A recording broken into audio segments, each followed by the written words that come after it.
esto, sin embargo, porque no falta que me pidan la grabación. Vamos a no compartir sonido, no necesitamos compartir sonido. Tun, tun, tun, tun. Listo, nos vamos acá a My Course o mis cursos en español para los que no saben inglés. Nos ubicamos acá en Ética y Religión grado sexto. Nos vamos acá donde dice segundo periodo, segunda evidencia, TICS, que es donde ustedes van a ingresar. Pero le voy a dar actividades primero por algo que me faltó, ¿listo? Dice aquí, segundo periodo, segunda evidencia, TICS. Ya les leo qué es lo que vamos a hacer. Es que me faltó adjuntarles esto que está acá. Lo mismo, trabajamos la clase pasada. Control C. Y vamos acá y le damos acá link. Y los puntos abajo y le doy control V y ahí queda. Así.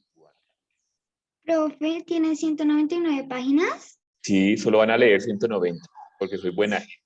Entonces, no van a leer las 199, sino solamente 190. Bueno, 189 van a leer. Ahí para que vean que yo soy muy buena gente. Gracias. Mentiras, no se tomen la vida tan en serio. Dice por acá, dice la actividad que van a empezar a hacer justo ahora, right now, in English. Segundo periodo, segunda evidencia, las TICs. Leer las 5 páginas después del prólogo del libro Crear o Morir. Ya les explico, ya abrimos eso y les explico cómo es. Hacer una diapositiva con texto e imagen de cada título que van a encontrar en esas 5 páginas que van a ver ahí. Convertir a PDF, por favor, a PDF y entregar. Acá está el link del libro, yo lo tengo abierto acá. ¿Me confirman si están viendo el libro o no? ¿Todavía siguen viendo la app? ¿Ya viene el libro? Sí, profe. Muy Sí, bien. profe. Sí, señor. Listo. Esto lo leímos, no sé si fue con ustedes, el prólogo. No, mentiras. ¿Me confirma? A ver, Mariana Ruiz, que la veo desconcentrada. ¿Esto lo leímos la clase pasada? No, profe. No, No, no lo leí. señor. Listo. Este es el prólogo. Este es el prólogo que nos habla sobre lo que va a trabajar el libro. El libro se llama Crear o Morir. Y el trabajo que ustedes van a hacer viene desde acá, donde dice el mundo que se viene. Y van a contar 5 páginas. Entonces, 1 página, 2 páginas, 3 páginas, 4 páginas y 5 páginas que llega justo hasta acá. ¿Listo? Eso es lo que van a leer. ¿Cuáles son los títulos? Mira, acá encuentran los pequeños títulos. En Argentina, Brasil o México puede haber un Silicon Valley. Los innovadores quieren vivir en lugares vibrantes. El potencial de América Latina. El secreto de la gente. Y estamos entrando en un periodo de transformación radical.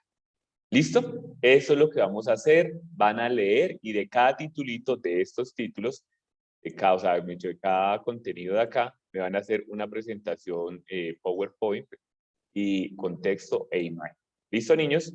¿Entendido? Sí, señor. Muy bien. ¿Tenemos que hacer un resumen de las 5 páginas, profe? De las 5 páginas no es un resumen, van a ser una diapositiva que van a decir de qué se trataba. Entonces, si era sobre los lugares vibrantes, entonces lo van a hacer ahí. O sea, profe, toca leer las primeras 5 páginas que aparecen ahí y una presentación y una diapositiva en PowerPoint. Sí, señor. Vamos a hacer como de qué se trataba esas 5 páginas. Exactamente, con un texto y con una imagen. Listo, profe. Listo, listo, listo. Entonces, a ello yo les voy a ayudar con la lectura en esta primera parte y después ustedes ya continúan solitos. ¿Listo? Voy a pausar por acá la grabación. Vamos a darle a anudar a la grabación y empezamos. Prólogo. Cuando murió Steve Jobs, el fundador de Apple, escribí una columna que me ha dejado pensando hasta el día de hoy.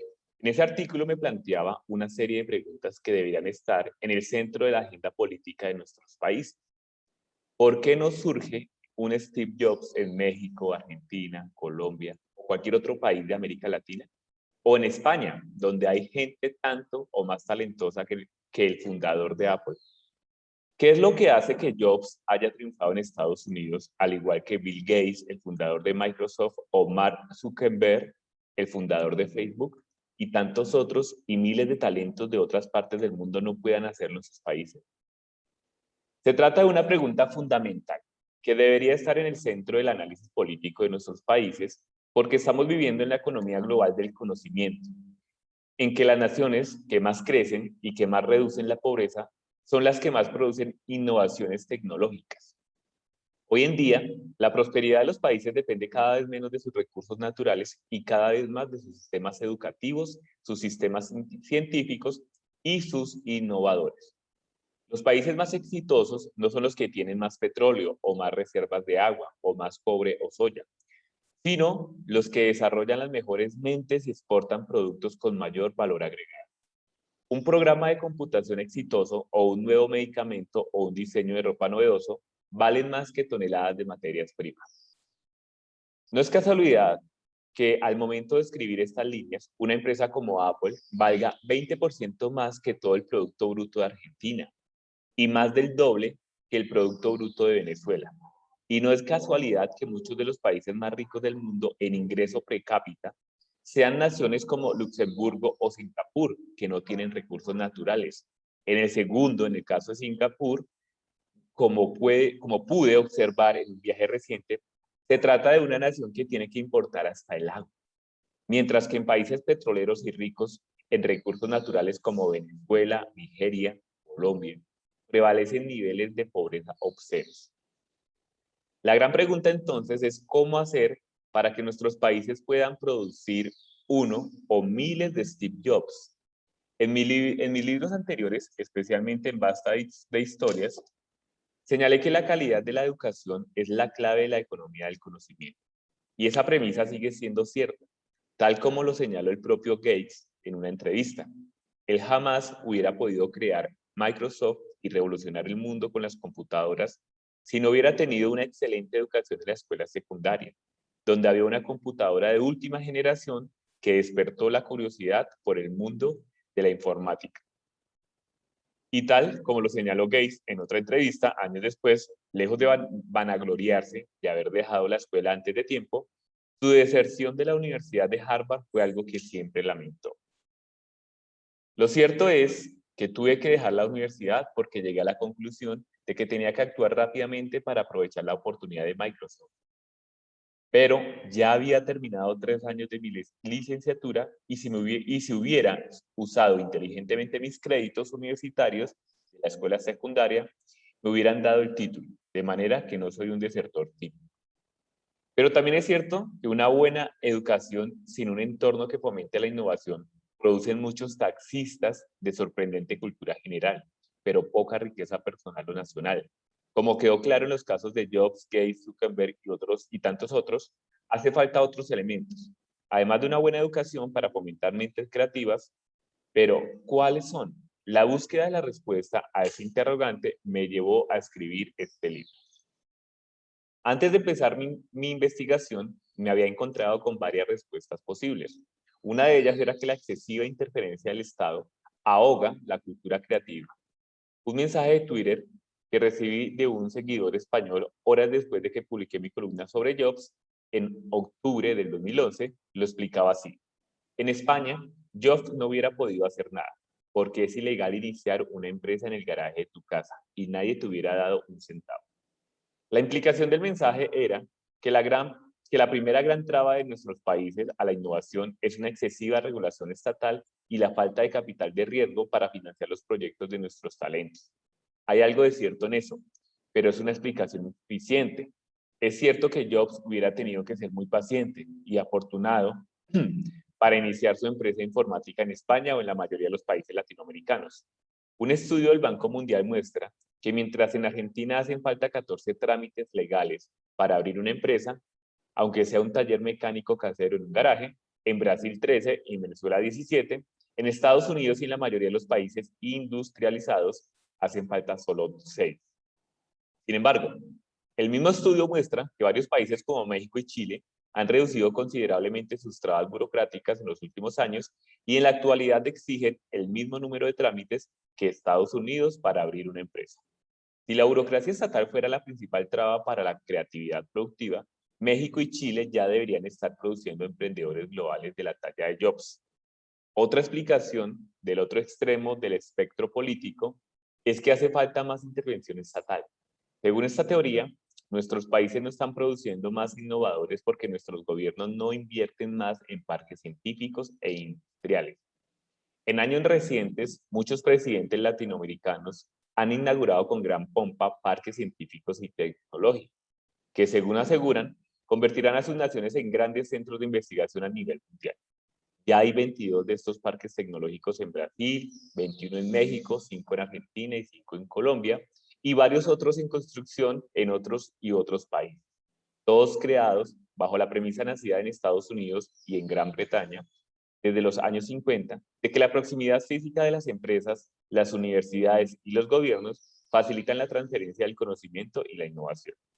Pero según los estudios más recientes, estos parques tecnológicos son proyectos inmobiliarios que, fuera del rédito político para los presidentes que los inauguran, producen pocos resultados en materia de innovación. Un informe reciente del Banco Interamericano de Desarrollo, BID, concluyó que en América Latina las políticas de los parques científicos y tecnológicos están lejos de conseguir sus objetivos. Finalmente, la otra explicación más difundida acerca del por qué no han surgido líderes mundiales de la innovación de la talla de Jobs en nuestros países es de tipo cultural. Según esta teoría, la cultura hispánica tiene una larga tradición de verticalidad, obediencia y falta de tolerancia a lo diferente que limita la creatividad. Pero ese determinismo cultural tampoco me convencía demasiado. Si la verticalidad y la obediencia fueran el problema, Corea del Sur, un pequeño país asiático que produce 10 veces más patentes de nuevas innovaciones que todos los países de Latinoamérica y Caribe juntos, tendría que producir mucho menos innovación que cualquier país hispanoparlante. En mi columna del Miami Herald sobre Jobs me incliné sobre otra teoría. El principal motivo por el que no han surgido un Jobs en nuestros países es que tenemos una cultura social y legal que no tolera el fracaso. Los grandes creadores fracasan muchas veces antes de triunfar, escribí, y para eso hacen falta sociedades tolerantes con el fracaso. Jobs, que murió de 56 años, confundó Apple en el garaje de su casa a los 20 años de edad, pero fue despedido de la empresa 10 años después, cuando apenas tenía 30 años, luego de perder una lucha corporativa dentro de Apple. Su caída, en desgracia, salió en las portadas de los principales diarios de todo el mundo.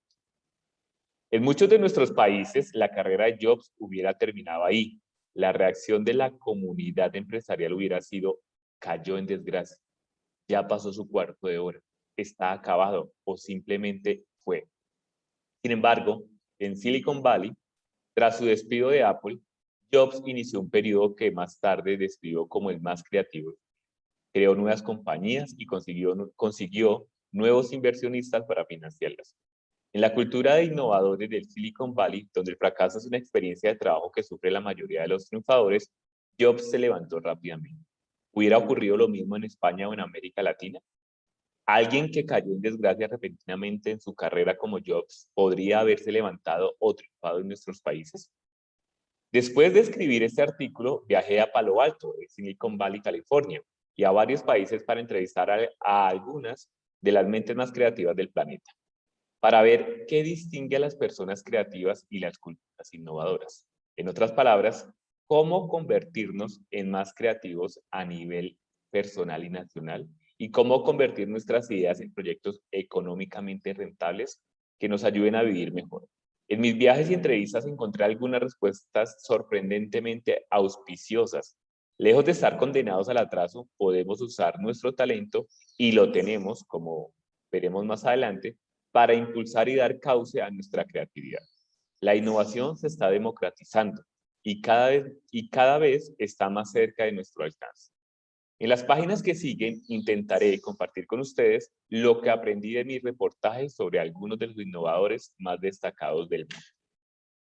Hasta ahí llega entonces el prólogo, y de aquí para adelante, mis niños, es donde viene su trabajo. Ustedes tienen que empezar a leer esto hasta